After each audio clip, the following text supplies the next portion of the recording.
Assalamualaikum warahmatullahi wabarakatuh. Alhamdulillahi rabbil alamin. Wa bista'inu ala umur dunya waddin. Wa ala alihi wa sahbihi ajma'in amma ba'du.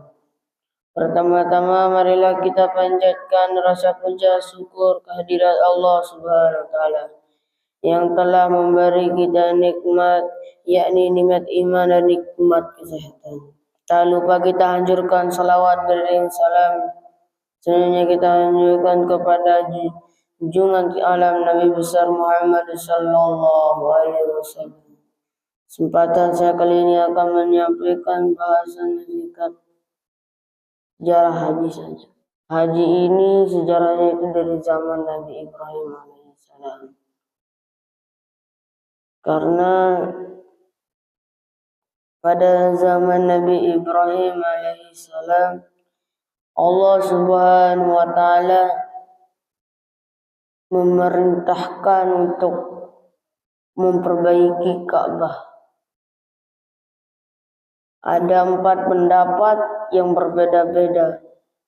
Pendapat yang pertama, Ka'bah ini dibuat oleh Nabi Adam. Pendapat yang kedua, Ka'bah ini sebelum adanya Nabi Adam.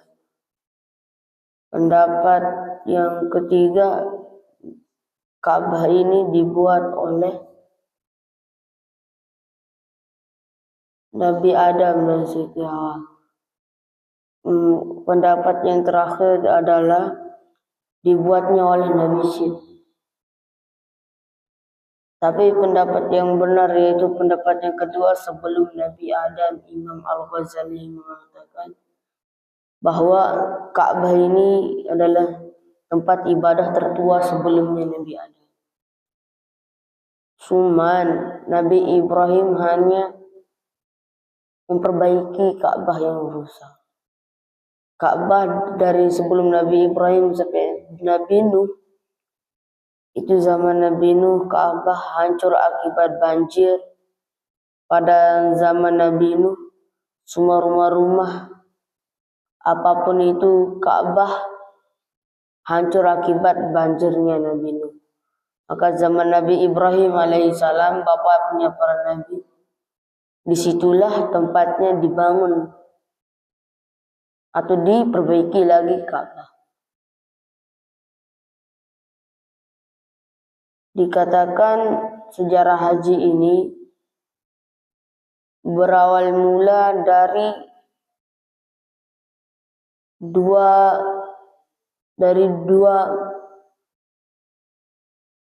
rangkaian Nabi Ibrahim alaihissalam.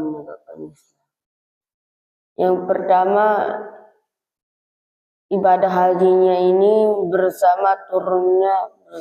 bersama ibadah kurban. Nah, yang pertama saat Nabi Ibrahim sama Nabi Ismail berjalan ke balik bukit Arafah. Nah, di balik bukitnya itu ada tempat penyembelihan Nabi Ismail.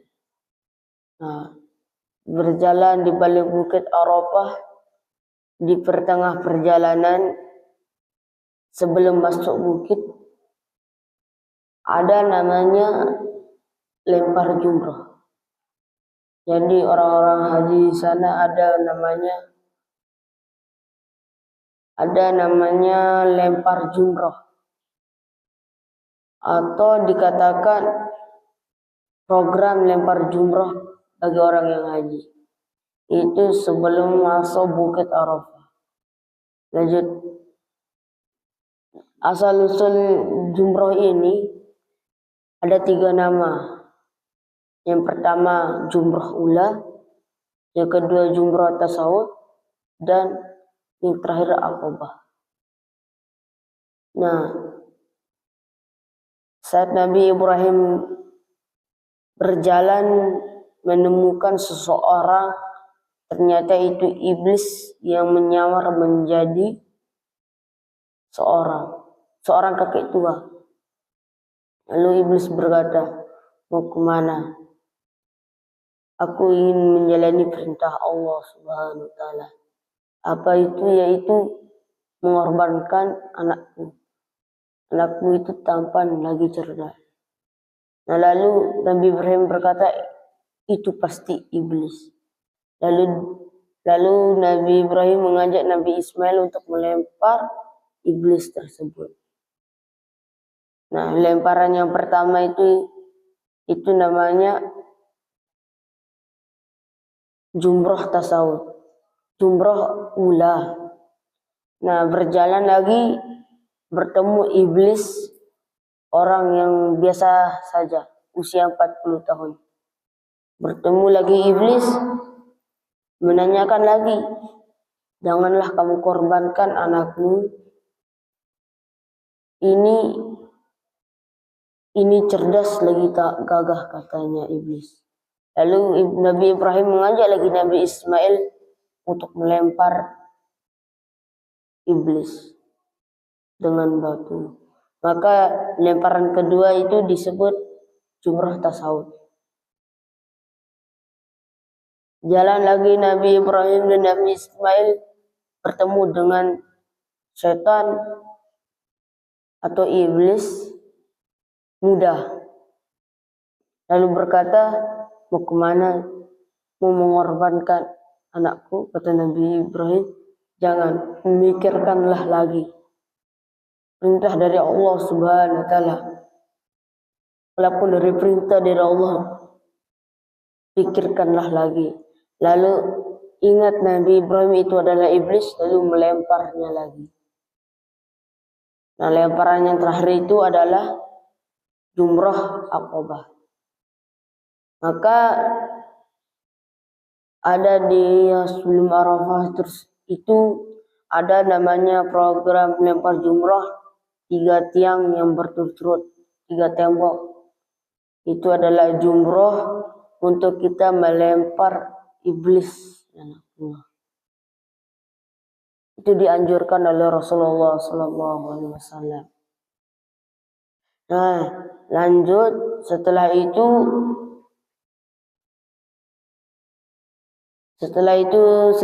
balik Bukit Arafah, lalu Nabi Ismail ditutup matanya, dibuka bajunya itu ditelanjankan. Nah, setelah itu hendak ingin menyembelih Nabi Ismail, datanglah domba.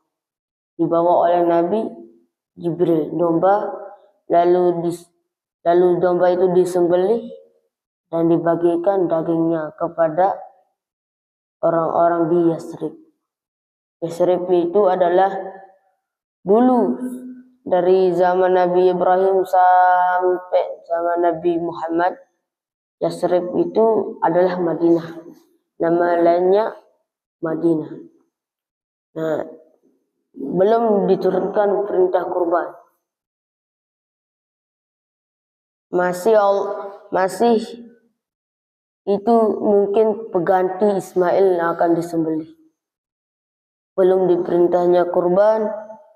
Sejelang beberapa hari setelah kejadian tersebut, lalu Allah memerintahkan untuk memperbaiki Ka'bah dengan cara kalian berdua harus memperbaiki Ka'bah.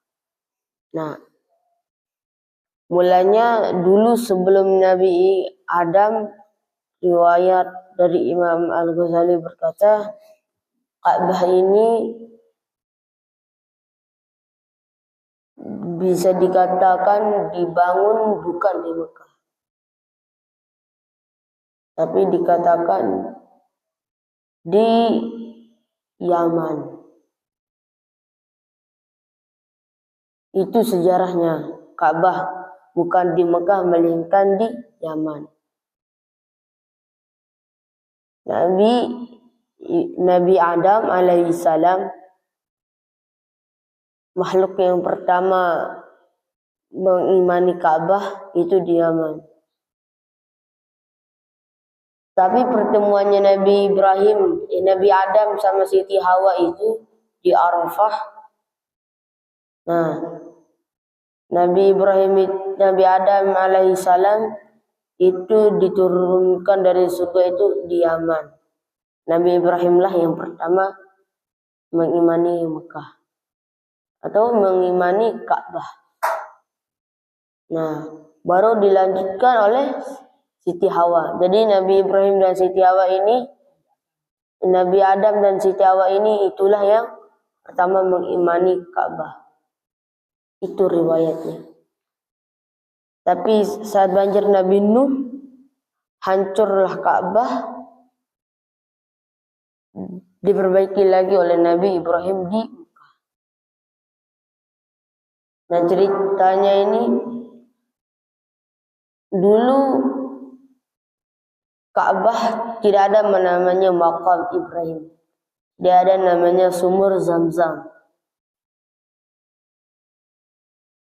Nah, dan kenapa ada sumur Zam-Zam? Kenapa ada makam Ibrahim?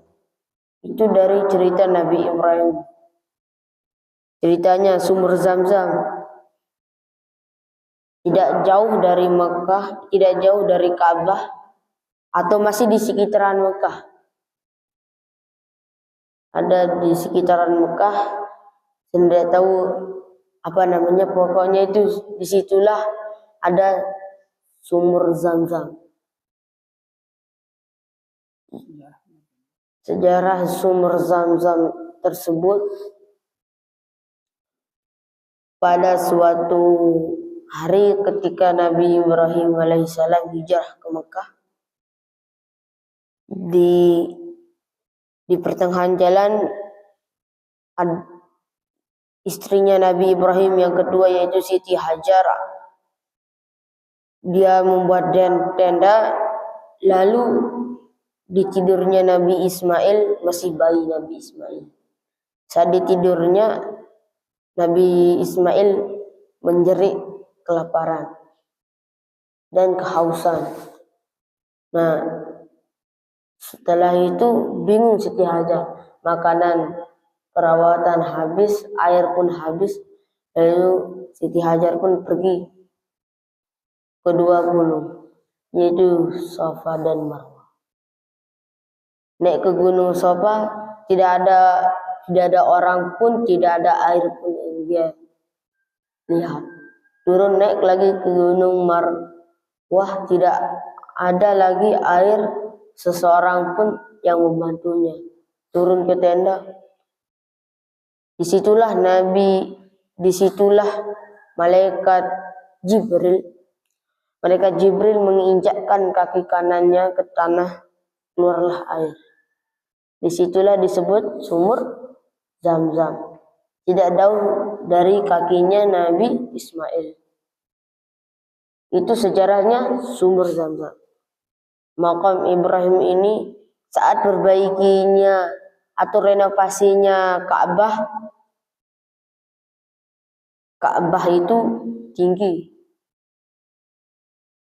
Karena orang-orang terdahulu tinggi, maka dulu saat zaman Nabi Ibrahim alaihissalam, Ka'bah itu direnovasi oleh Nabi Ibrahim dan Nabi Ismail dengan 3 batu. Maksudnya itu jari tangganya Nabi Ibrahim untuk membangun Ka'bah yang tinggi itu dengan lakukan 3 batu. Nah, berdiri tegak Nabi Ibrahim alaihissalam ketiga batu tersebut. Nah, ceritanya begini cara bangun Ka'bah.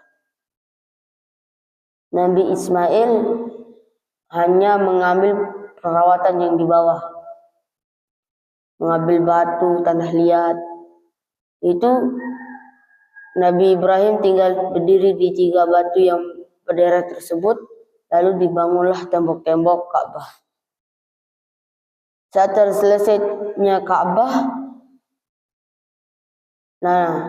selesainya Ka'bah tersebut, batu yang tempat Nabi Ibrahim pijak itu ada bekas injakan kakinya. Itu disebut makam Ibrahim. Makanya di Ka'bah itu ada seperti kurungan kayak masjid, terus di dalamnya itu adalah jejak Nabi Ibrahim. Disebut makam Ibrahim. Tapi yang jelas makam Nabi Ibrahim itu bisa dikatakan di Yaman. Nah, setelah itu sudah jadinya Ka'bah, bingung mau diapain Ka'bah ini, kan belum turunnya haji. Kalau umroh sih jauh zaman dari Nabi Ibrahim. Yang penting Nabi Ibrahim tidak pernah melaksanakan umroh karena belum diturunkan. Nah, mau diapain Ka'bah ini oleh Nabi Ibrahim? Bingung. Lalu turunlah wahyu, disuruh untuk haji dan ibadah kurban. Nah, ibadah kurban Nabi Ibrahim sudah tahu, menyembelih hewan ternak, tapi haji ini yang tidak tahu oleh Nabi Ibrahim. Lalu diajarkan Nabi Ibrahim oleh Nabi Ibrahim dan Nabi Ismail, diajarkan oleh malaikat Jibril.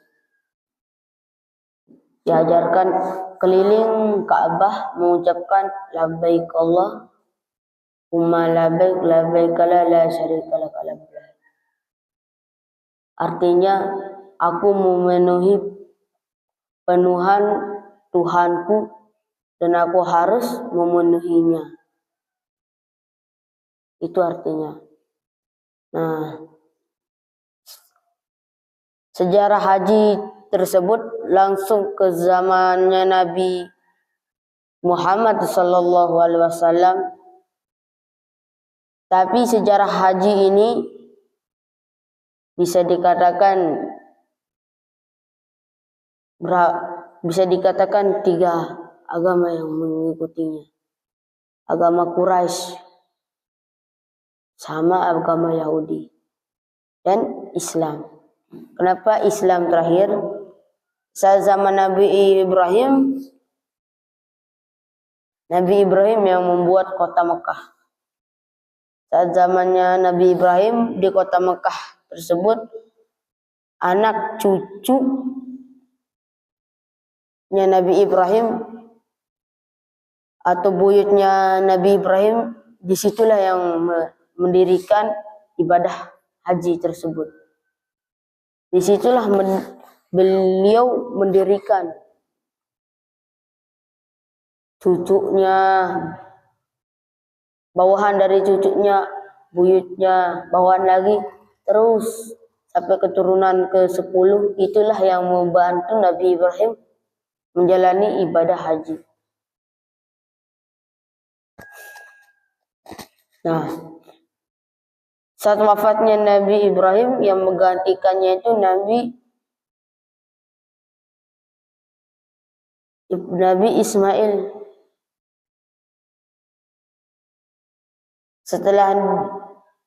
Setelah matinya Nabi Ismail, lalu digantikan dengan Nabi Ishak, kakaknya Nabi Ismail. Maka setelah 2 nabi itu wafat, lalu digantikan oleh keturunannya, anaknya Nabi Ismail. Setelah mati anaknya Nabi Ismail, lalu digantikan dengan cucunya. Nah, cucunya anak dari Nabi Ismail. Terus hendak di pertengahan, pada zamannya Nabi Yakub, disitulah Ka'bah Mekah diambil alih oleh Yahudi, atau dikatakan Israel, diambil lagi oleh bangsa Israel. Terus sampai zamannya Nabi Muhammad. Sebelum kelahirannya Nabi Muhammad, ada sebuah perperangan Quraisy sama Yahudi. Nah, Quraisy ini mengambil alih lagi Mekah. Sampai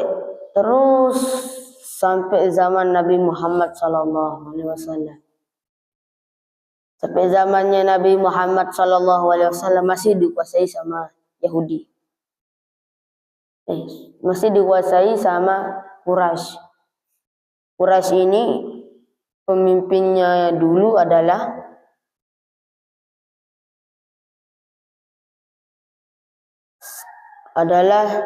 Said Qasim dan Abdul Manaf. Itu baluk buyutnya Nabi Muhammad. Itulah yang pemimpin Quraisy yang terbesar dulu. Jadi Nabi Muhammad ini keturunan Quraisy yang paling kaya. Nah, saat ditakluknya Mekah oleh Quraisy, mulanya Yahudi itu dulu peninggalannya di Mekah ada sebuah foto, kayak rupa foto, ukuran, tapi itu cerita.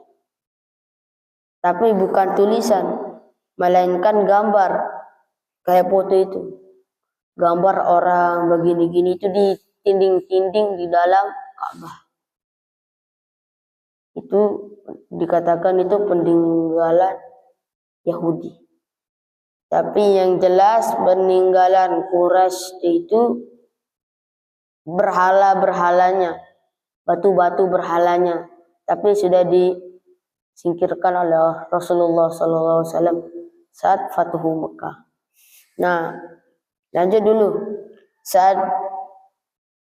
dikuasai oleh Quraisy, semua apa isi dalam dari Yahudi tersebut dirusakin.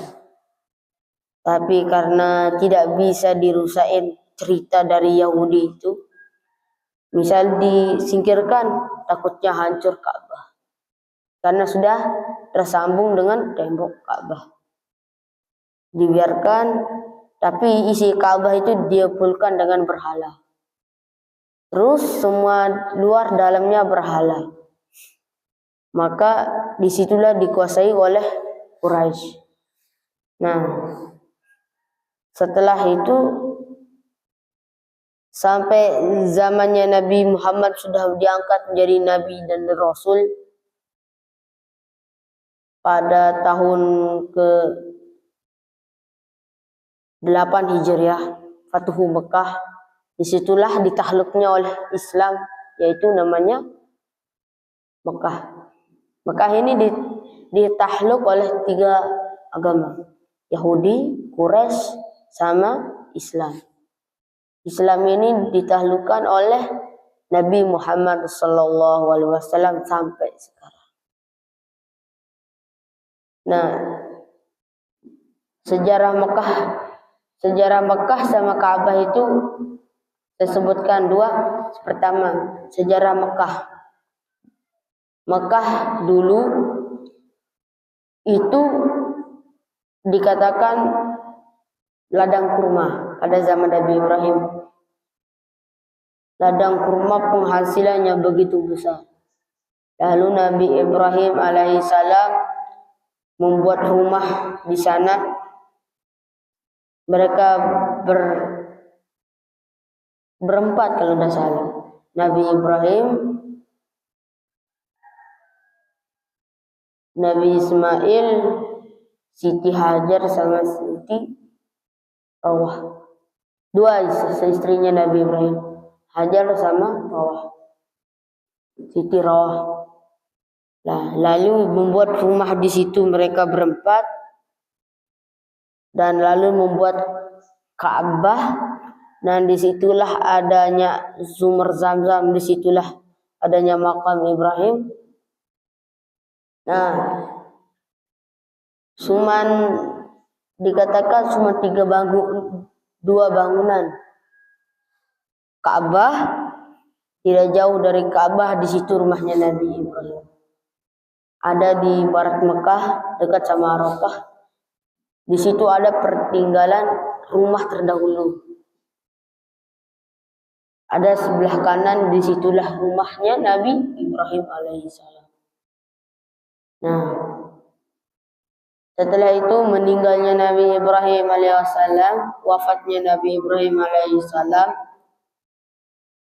disitulah Nabi Ismail dan anak-anaknya membuat rumah-rumah. Nah, terus dikuasai oleh Yahudi, setengah-setengah, sedikit demi sedikit pohon kurma itu ditumbang untuk membuat rumah. Demi sedikit ditumbang sampai zamannya Nabi Muhammad SAW tidak ada namanya pohon kurma. Semakin bertambahnya zaman, semakin ditumbang kurma. Nah, pada zamannya Nabi Muhammad semua pun banyak. Pasar, rumah-rumahan di situ banyak. Pasar itu di depan Ka'bah.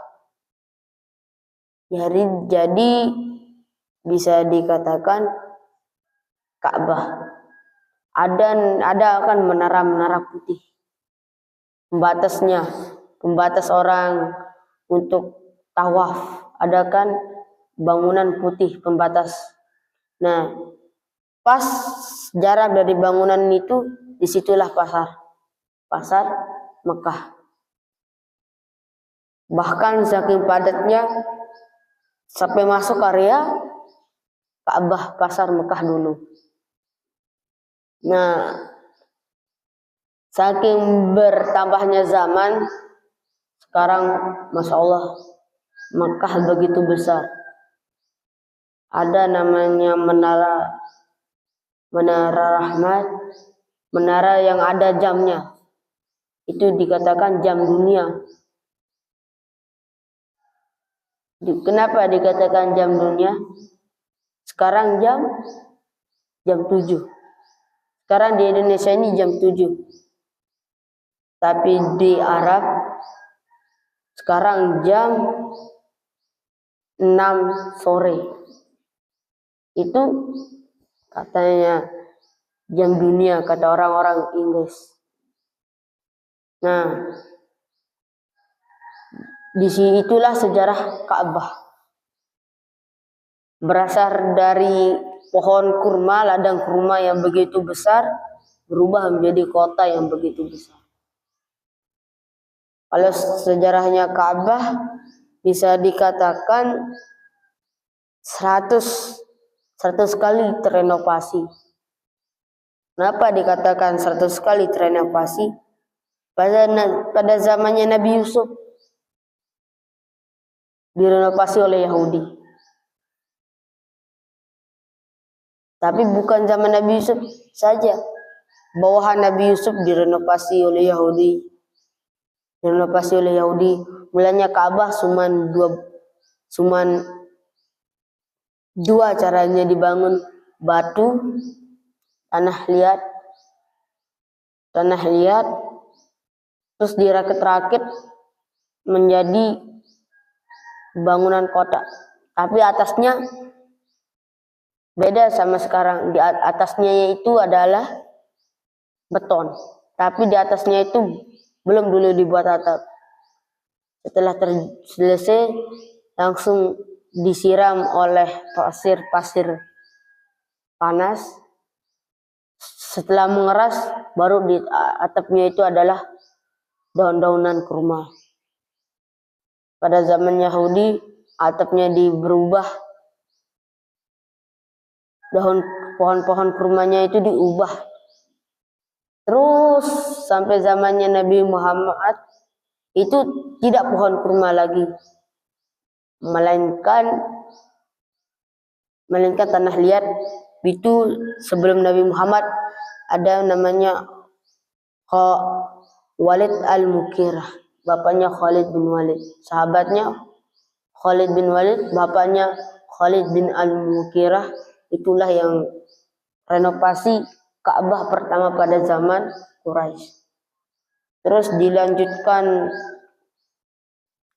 pada zamannya Nabi Muhammad SAW selesai Fathu Makkah, itu dinding-dindingnya itu retak. Maka dibaguskan lagi dengan tanah liat luarnya saja.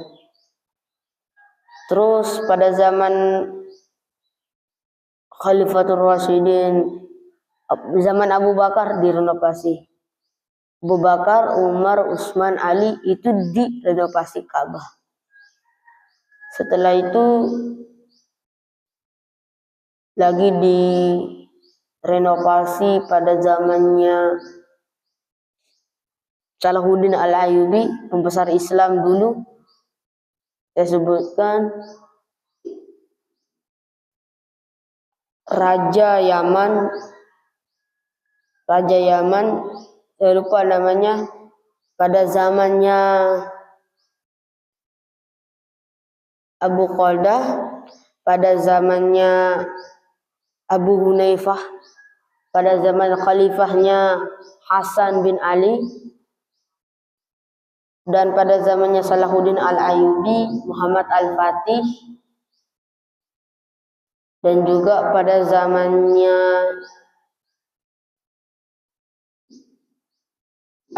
zamannya cucu buyutnya Rasulullah atau cucunya Husain, itu jadi kementerian besar di Mesir. Nah, pada zaman sahabat yang terakhir, yaitu sahabat Abdullah bin Umar, dan juga yang terakhir itu yang dijelaskan adalah pada zamannya Abu Ubaidah. Banyak Abu Ubaidah, tapi yang pokoknya yang terakhir ini dia jadi menteri, namanya Abu Ubaidah. Dia yang renovasi Mekah, atau direnovasinya Ka'bah. Bukan itu saja, tahun 2023 direnovasi lagi Mekah, direnovasi lagi Ka'bah. Tahun 2018 direnovasi lagi Mekah. Tahun 2000 direnovasi. 1000 yang terakhir itu yang saya tahu itu tahun 1872,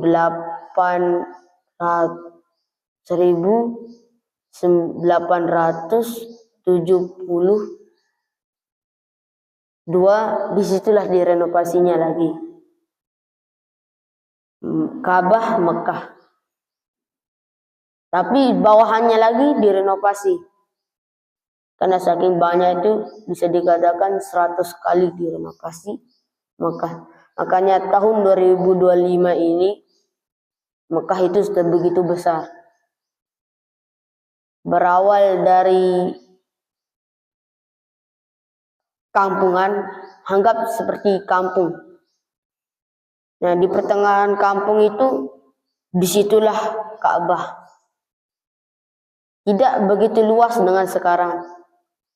5 langkah, jalan 5 langkah, ada rumah. 5 langkah, depan, kanan, kiri, samping, ada rumah. Jadi kayak seperti di tengah-tengah Ka'bah, tengah-tengah dusun. Tapi sekarang begitu besarnya, bisa dikatakan jarak Ka'bah sama pintu luar itu bisa dikatakan itu 13 meter. Nah, mungkin cuman ini sejarah haji. Kalau sejarah umrohnya saya kurang tahu. Kalau sejarah haji ini bisa dikatakan itu zaman Nabi Ibrahim. Kalau umroh itu saya tidak tahu, mungkin zaman Nabi Muhammad diturunkan, mungkin, tapi belum pasti. Hikmah haji ini bisa dikatakan menambah wawasan. Kalau orang haji itu nanti yang memimpinnya itu siapa? Rukun Islam yang terakhir. Nah, kalau haji ini hikmahnya itu menambah wawasan, menambah pengetahuan sebenarnya haji. Karena kalau haji ini ada namanya mutawif. Kalau mutawif haji di Arab itu jauh lebih besar gajinya dibanding mutawif orang umrah. Kenapa? Haji dibawa ke bukit-bukit. Bukit-bukit, ada Bukit Marwah, Safa, Arafah. Pertemuan dari Nabi Adam, Siti Hawa, penyembelihan Nabi Ismail. Di situ dibawalah kita sama tawif. Kalau zaman sekarang, zaman dulu saya tidak tahu karena zaman dulu padat dengan perpasaran. Perpasaran yang begitu padat, makanya orang haji itu dulu pada zaman Rasulullah, orang haji kalau ada lapar sedikit beli makanan dekat. Tapi kalau sekarang lumayan jauh, dipersiapkan dengan 3 waktu makannya. Nah, itu hikmah yang pertama. Hikmah yang kedua, untuk menambah keimanan kepada Allah Subhanahu wa Ta'ala. Karena orang haji ini lebih lama ketimbang umrah. Umrah paling lamanya itu 14 hari. Kalau haji itu paling sedikit waktunya itu 6 bulan. Bahkan ada 1 tahun haji. Saking rahmat besarnya haji ini. Nah, itu hikmah yang kedua. Hikmah yang ketiga, yang terakhir adalah haji ini bisa dikatakan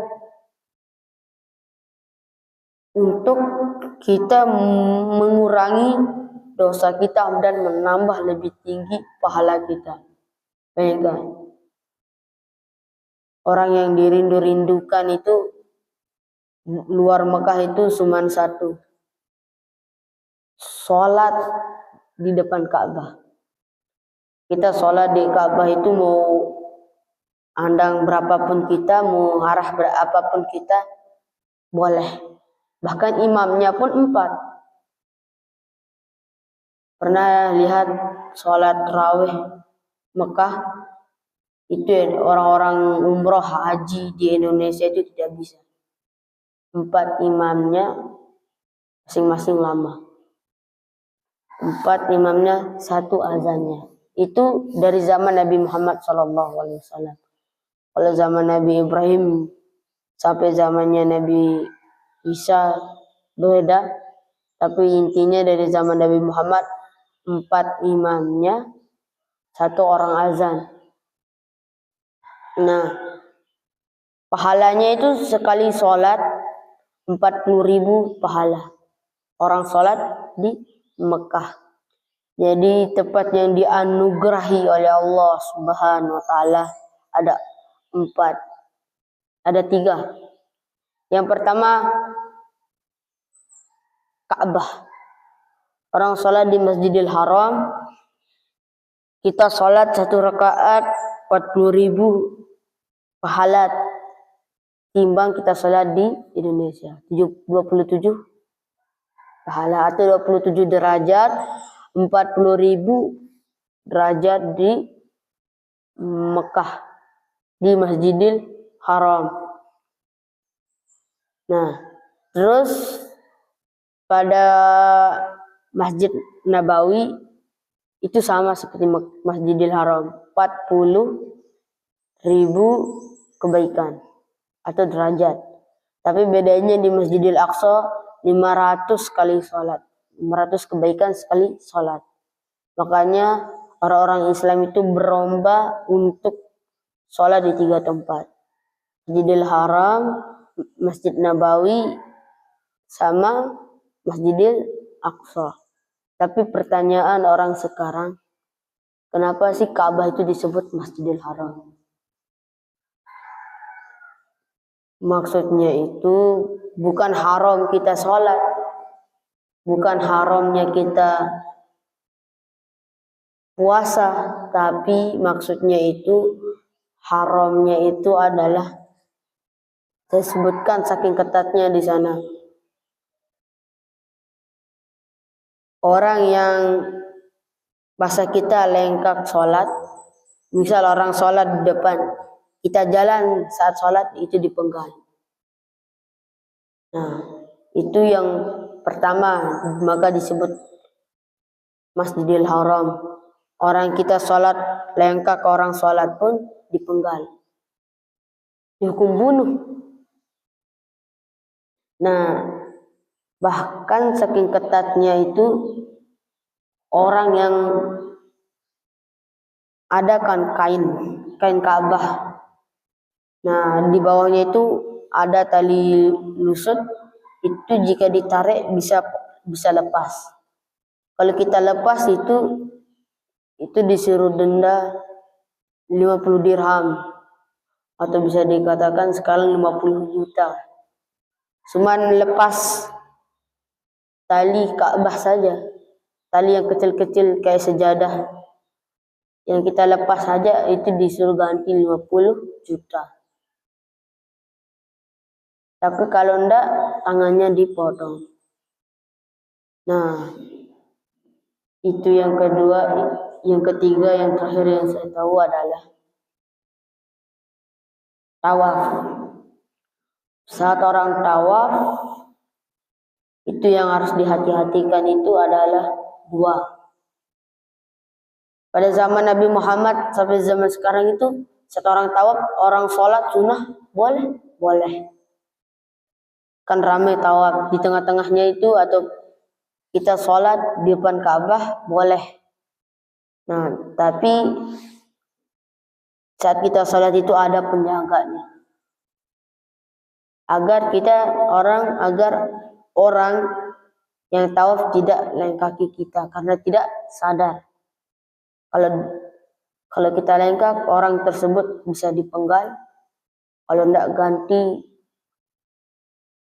100 dinar atau 1000 juta harus diganti. Cuma lengkap orang saja mau dihukum bunuh atau denda. Itu disebut Masjidil Haram. Mungkin cuman ini pembahasan hukum haji, mungkin umroh bisa kita bahas besok atau enggak nanti. Intinya haji ini wajib, sejarahnya bertahun-tahunan, dan caranya yang 3 kali yang tidak berbeda. Mungkin cuman ini yang bisa saya sampaikan. Salah perkataan mohon dimaafkan. Sekian, assalamualaikum warahmatullahi wabarakatuh.